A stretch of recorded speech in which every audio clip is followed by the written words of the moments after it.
Jesus is teaching to the masses. Some will get it and become followers of Jesus. Many will hear his teachings and will turn away. Many will hear his teachings and reject him. Many will hear his teachings and won't care. So I think in the broader theology of Matthew, the sower is Jesus, and he's sowing the word of God, the truth about the kingdom. Some people are going to receive it. Some people are going to reject it. But I wouldn't get too hung up on that. The focus of the parable is the condition of the soils. The seeds are distributed almost whimsically, and you say, well, is this a bad sower because some is falling by the wayside? I don't think so. I think it's just you pick up a bunch of seed and some spills here and there. In fact, it says in verse 4, and as he sowed, some seeds fell on the road. It's not like he's just so incompetent that he's throwing them on the road. It has nothing to do with his competence. Just, seeds fall. And they're going to respond in different soils. I'm not very agriculturally, I would kill plants. I'm just not very good with it. But I know that I know you need to do stuff to the soil. I know you need to have a soil that is conducive to growth. Because if you don't have soil conducive to growth, if you have barriers to growth in that soil, then there's not going to be any productivity from that. And that's essentially where Christ is going with this. It really doesn't have anything to do with are you saved, are you not saved. It's about how conducive are you to growth. And we're going to be conducive to growth by following Christ, by listening to Christ, by obeying Christ, and by not letting some of these other things get in the way. So the soil that is productive will verify its own receptivity to the seeds, to Christ's teachings about the kingdom. So I've already told you more about the sower than I know. That's the sower is not the focus here. The seeds, the soils are the focus. So let's look at the first soil.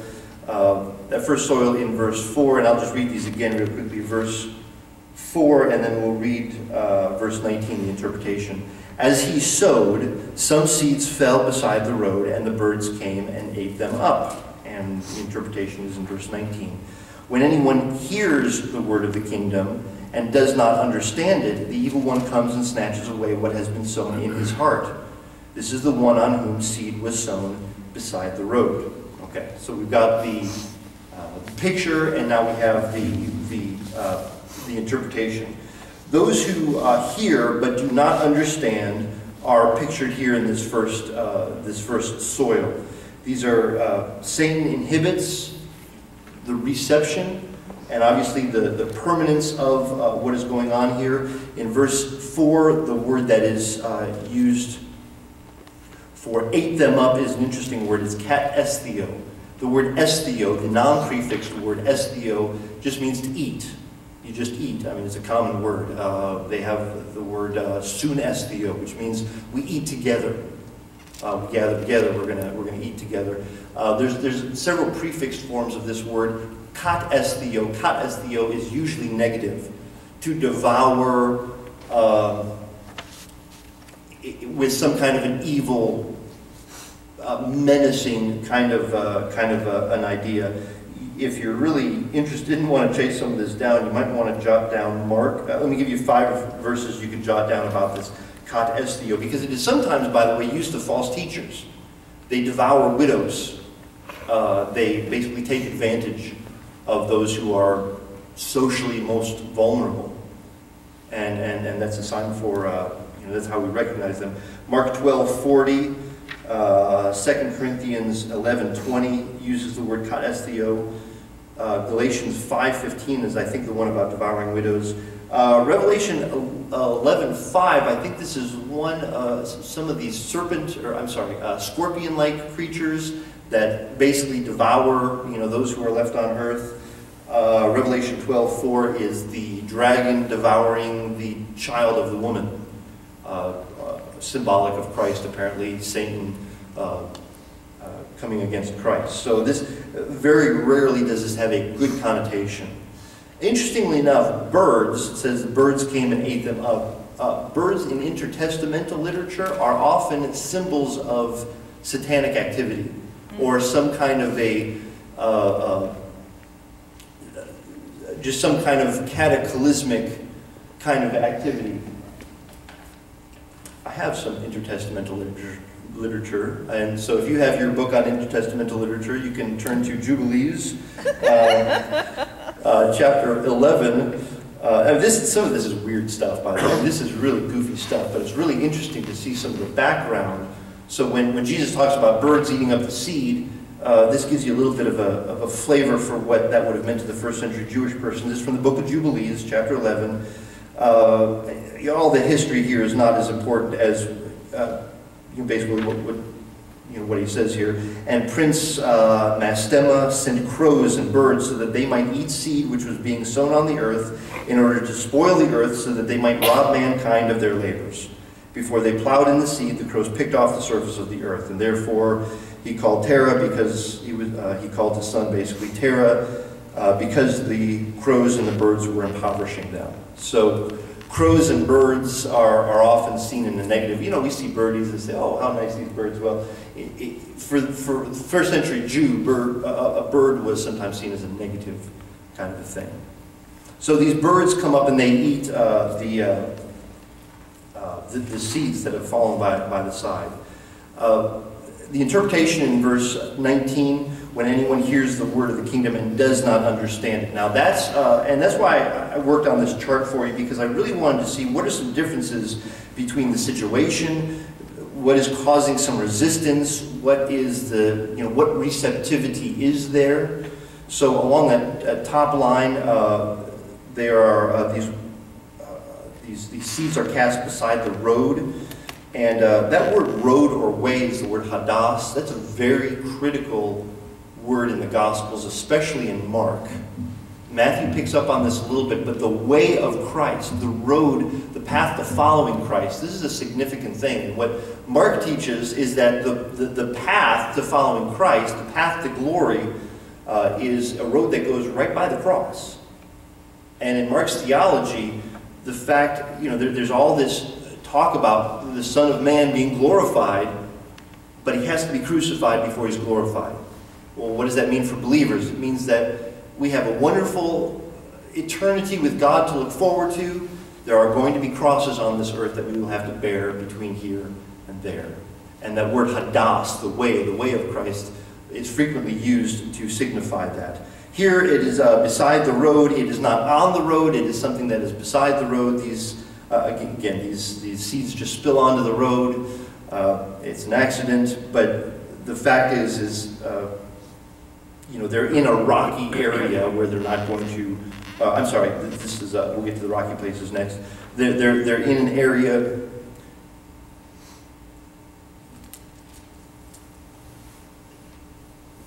Yeah, they fell beside the road, and they're in an area where they're probably not going to grow very well anyway.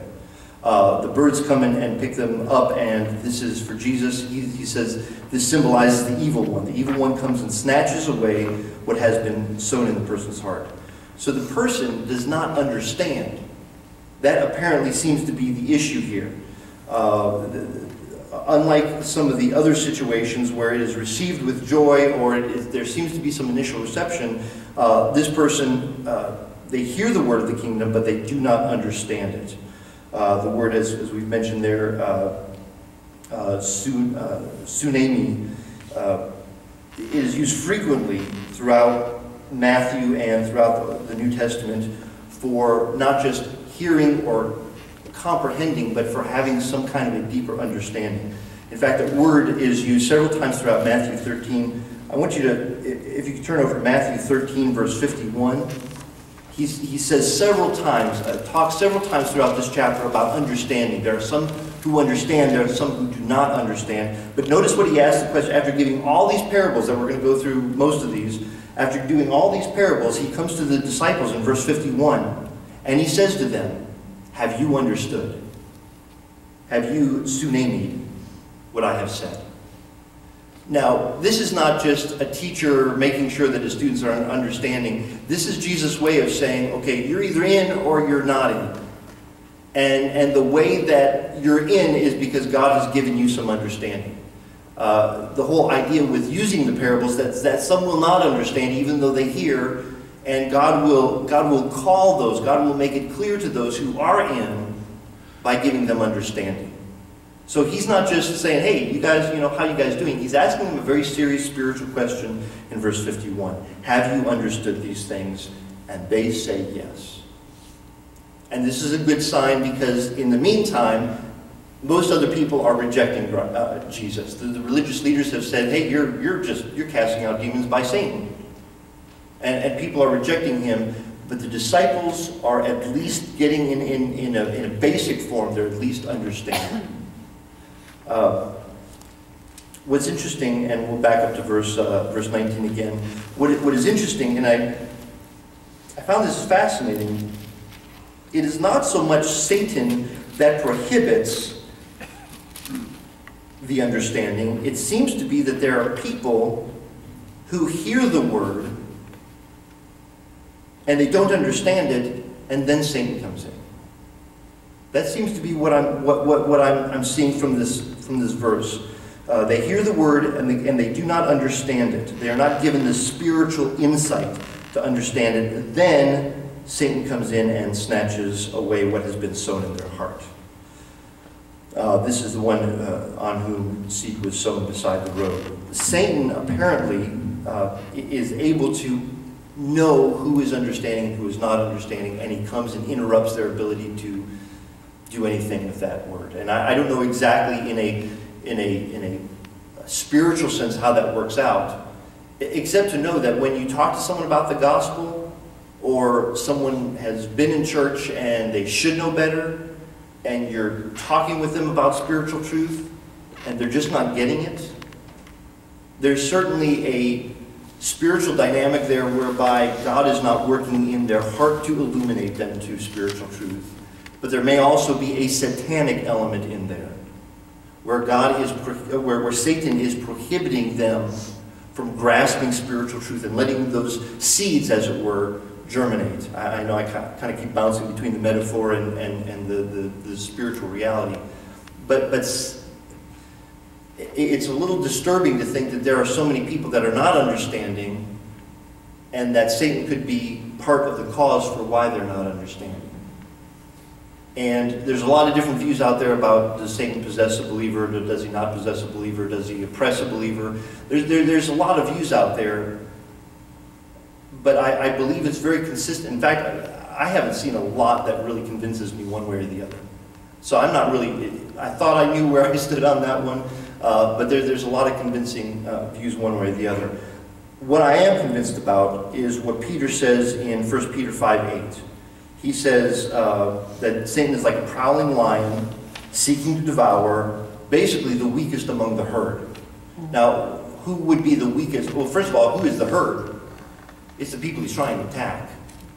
It's us. And that's a little scary right there. We don't want to be the weakest. I mean, Peter is drawing from a metaphor, as he says that in 1 Peter 5:8. He's drawing from a metaphor that the people there would know very well. That the lions are going to come in and pick off the weakest in the herd. And to carry out the analogy a little bit, the herd is believers. Again, you see that little guy, you say, well, is that person saved or are they not saved? I don't think that's the question. The question is, Satan, or the reality is, Satan, I think, will come in and prohibit us from following to the full extent that we should be. And in the next few soils, we'll talk about other ways in which we get knocked off course from following Christ the way we should be. But Satan is certainly significant in terms of knocking us off course, or knocking some believers off course. Just to summarize, the first kind of soil represents one who has not understood the message of the kingdom and perhaps has willfully rejected that message. I want you to keep in mind something else as we go through some of these parables. Jesus spoke these to someone in his day. Matthew is using what was spoken to write to people in Matthew's day, dealing with significant church issues. You know, those first couple of decades of the church, as you read through Acts, they were probably very exciting, very wonderful, but also a little confusing before you know, Peter and Paul and Matthew and Luke are writing their Gospels and clarifying what is true and what